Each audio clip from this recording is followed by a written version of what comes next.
Ở tuổi 23, James Frey gãy mũi và phát hiện ra rằng mình đang ở trên máy bay với zero ký ức của 2 tuần qua. Anh không tin rằng mình là một người nghiện rượu trong 12 năm và nghiện ma túy trong 3 năm. James được đưa vào cơ sở điều trị ngay sau khi hạ cánh. Ở đó, anh tìm thấy rất nhiều điều, nhiều hơn so với kết quả điều trị truyền thống. Anh tìm thấy những linh hồn tan vỡ tương tự, khao khát và chiến đấu cho một cuộc sống tốt hơn. Cùng James trải nghiệm những điều mà chất kích thích gây ra trong 6 tuần của anh tại trại cai nghiện. Nhưng trước hết, hãy cùng phóng viên Rick Hong đến LA Screening. Hong here for Hollywood First Look Features. We are at the red carpet premiere for A Million Little Pieces. It's directed by Sam Taylor Johnson, stars Aaron Taylor Johnson and Odessa Young. Let's take a first look.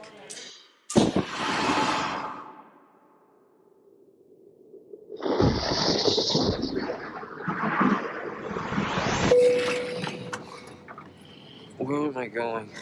Minneapolis, sir. Vodka or whatever you have. Sir, I'm sorry. I'm not allowed to give you any alcohol. Says who? The doctor that carried you onto the plane. Why are you doing this to me? Because you're my brother. And you're breaking Mom and Dad's hearts. Truth is, I don't need to be here. I'm not like these other people. We're all the same in here. We gotta look out for one another. I've never seen this degree of degradation in someone so young. If you were to start using again, it's more than likely that you would go into cardiac arrest immediately. Let's take a walk. How you doing? Some days I feel okay, others I just want to crawl up in a dark hole and die. I'm good. You're doing okay then. What were your thoughts reading James Frey's book? Because this book has a little bit of controversy behind it. Yeah, I read it when it first came out in 2005, and I remember the feeling that it gave me of really being on that journey with him, and a difficult journey, and a painful, wrought one. And I went through. I didn't know him, but I felt like I went through the controversy with him, and it didn't diminish for me what the book had done for me, and what it meant. And so I really felt like it was, ripe for a movie throughout its journey, and I just got lucky when it came to me. So then how was it actually meeting James Frey and having the conversations about how you wanted to do this story? Well, I actually got in touch with him and I said, I heard you have the rights back to your book after it had been with the studio. And he said, yeah, do you want them? I was like, yeah, I do. And he said, you can have them. And that was really it. And he never asked to read the script. He didn't want to see any of the set or anything. He just said, I'm here as a resource if you want any answers to questions. But otherwise, go be creative and have fun with it. So so you find out on a Friday that you got the part, you start on a Monday, then are you doing research throughout the process, or are you just trusting in the script, the script, and then with Sam and Aaron to guide you as somebody you're acting opposite and your director? It was a little bit of both. It was definitely a little bit of both. I tried to do as much research as I could, but obviously having just 2 days to do it, I couldn't get as much as I wanted. But I trusted Sam and Aaron so much. They were pillars of strength for me, and it was such a pleasure to work with two people who know the vision entirely. I think of James, and I think of everything he's been through with the public shaming and the controversy, and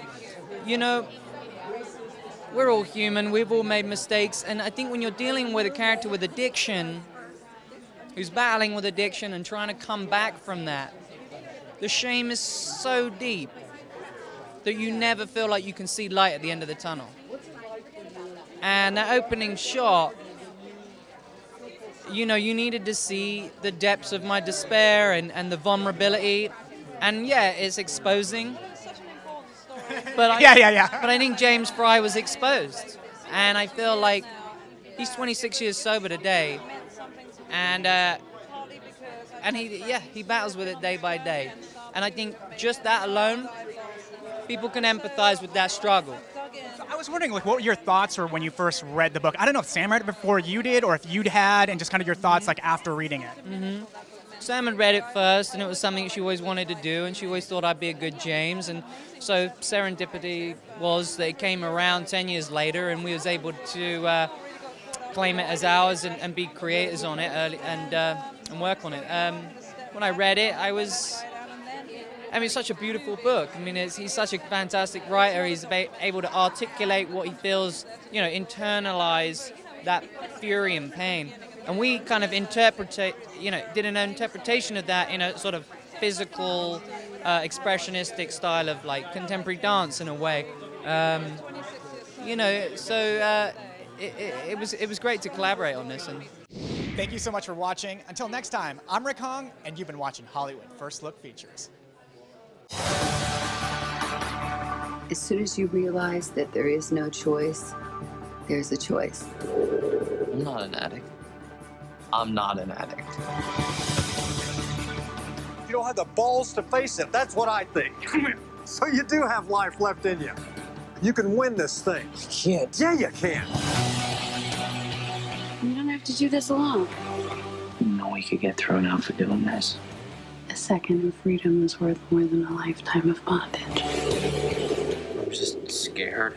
I'm leaving. I know that I'm not better. I tried. You got two choices. You can let it kill you, or you can let it go and move on. Make peace with yourself. You're a worthwhile human being, James. You got a lot to give people.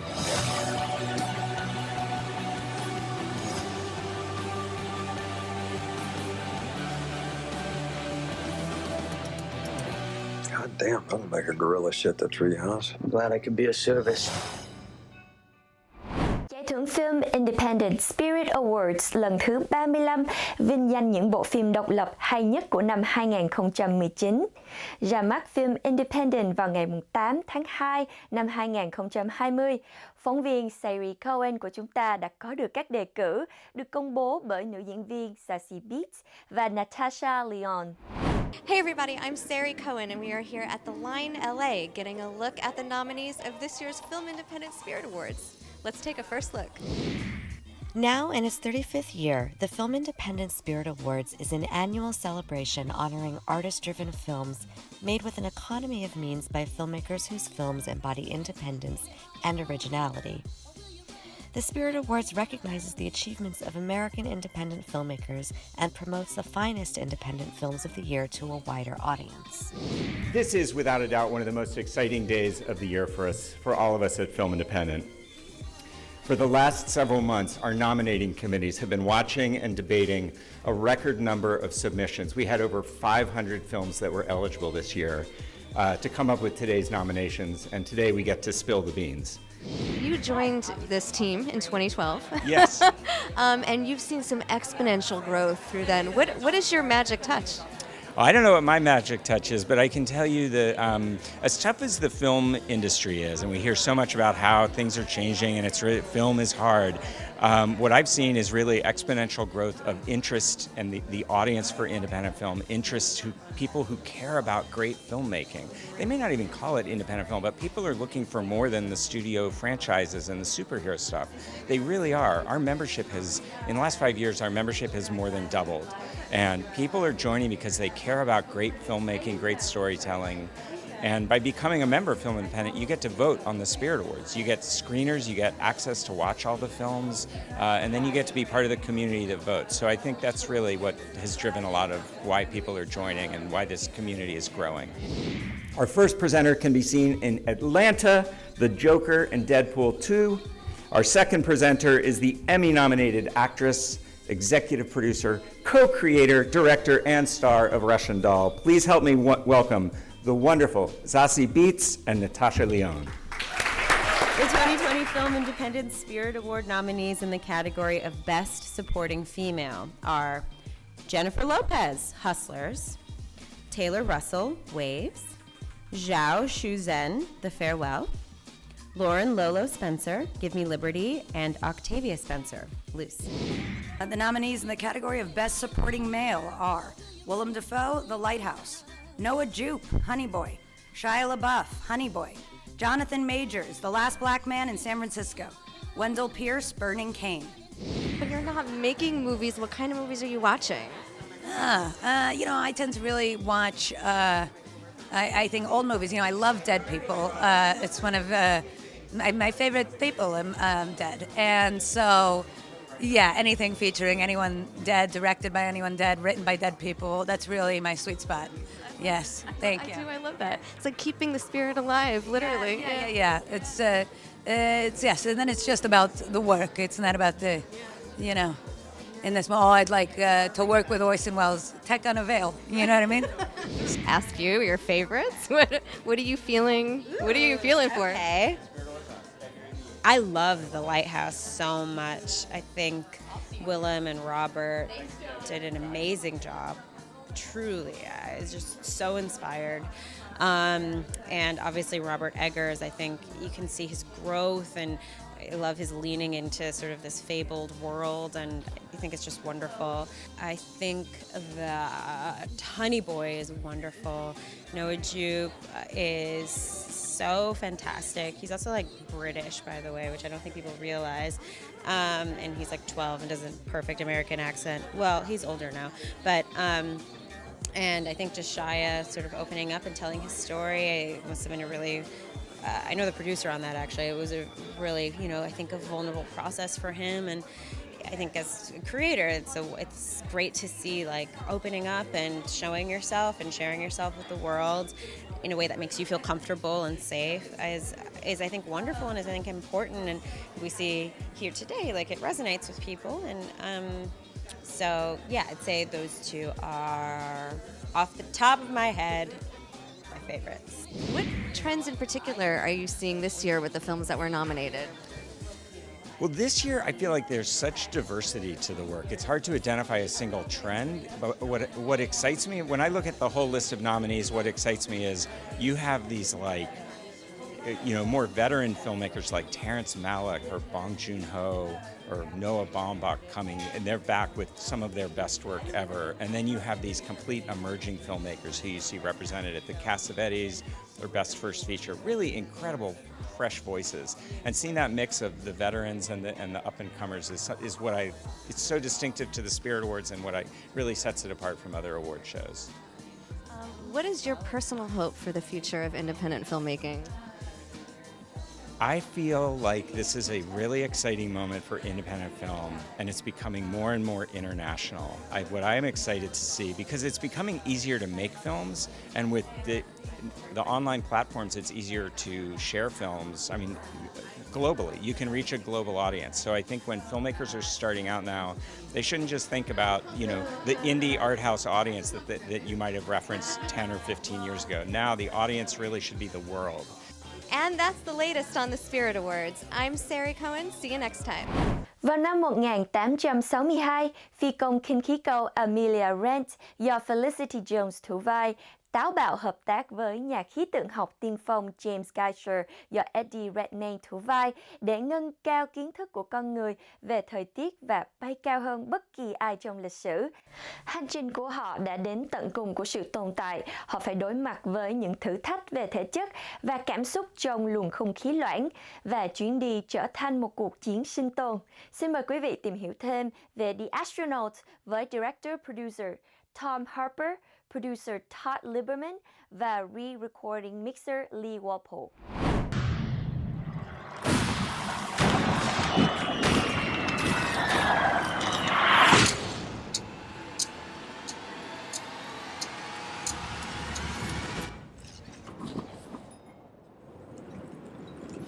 So it begins.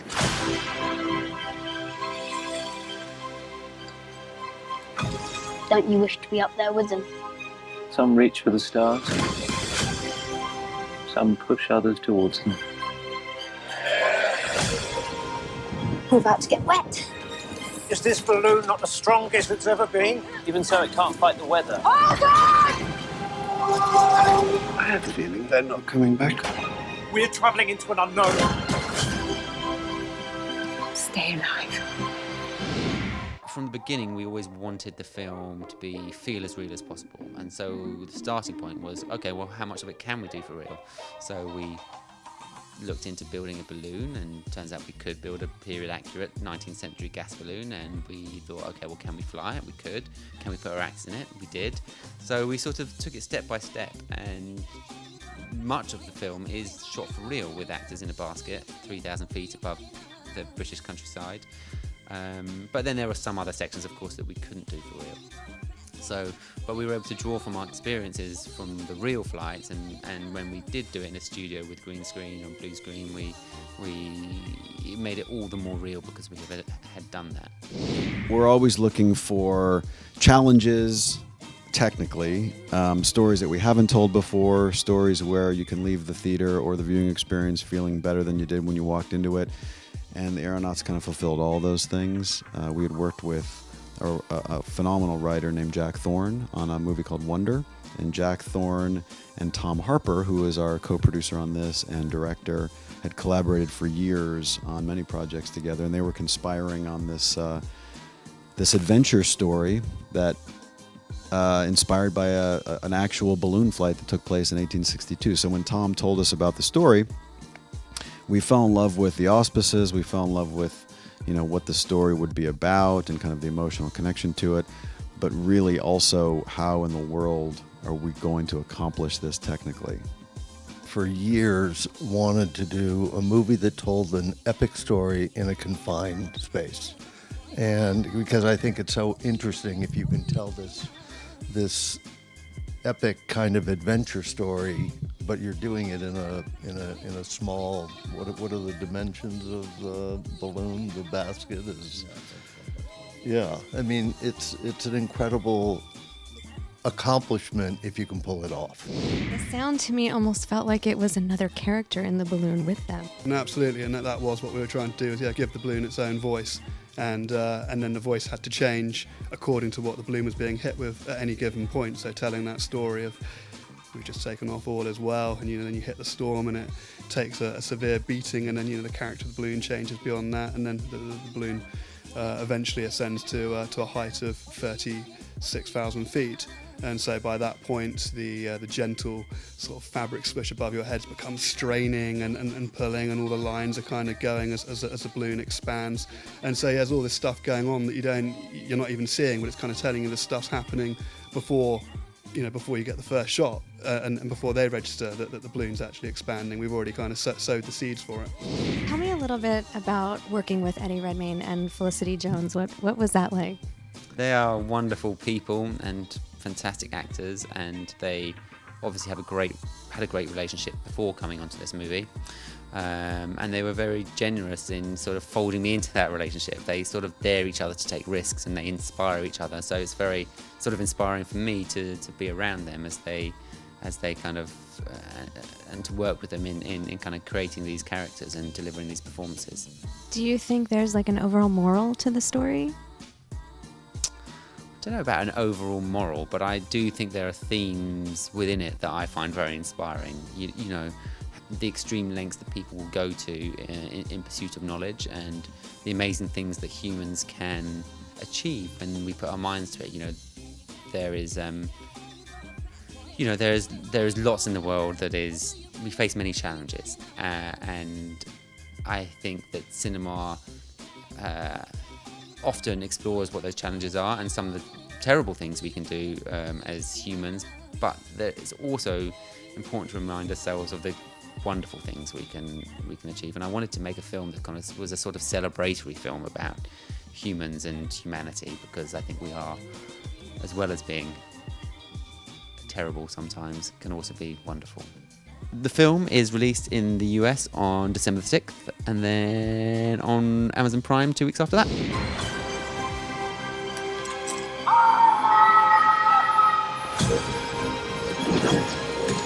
Take my hand!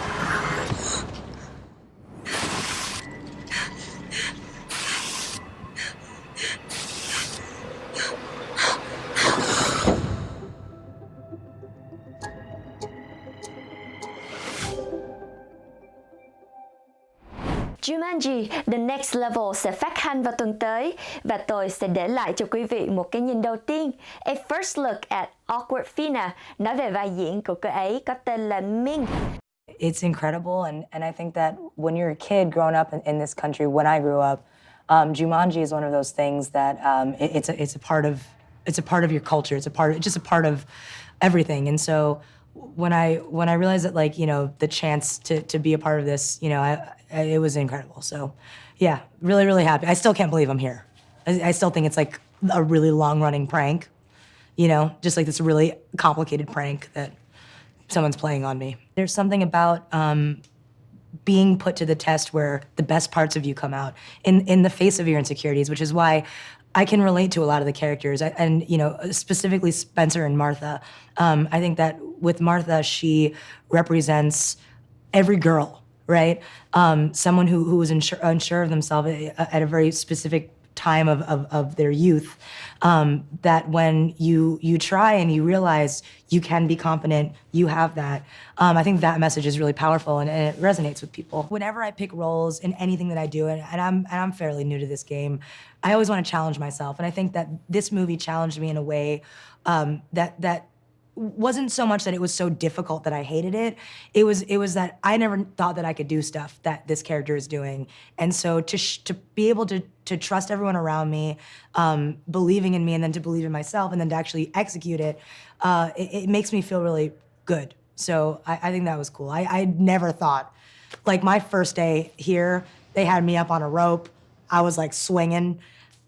It was not what I expected to do, but you know, it's trust and also really believing that you're in this game, and I think there are a lot of stakes to it. It was really important for me to have Jake on this, and I think for everyone to have Jake, because Jake believes, and Jake, he is invested in the story in a way that you become as well, and it's like he's living in Jumanji, and you're just joining him for the ride. So.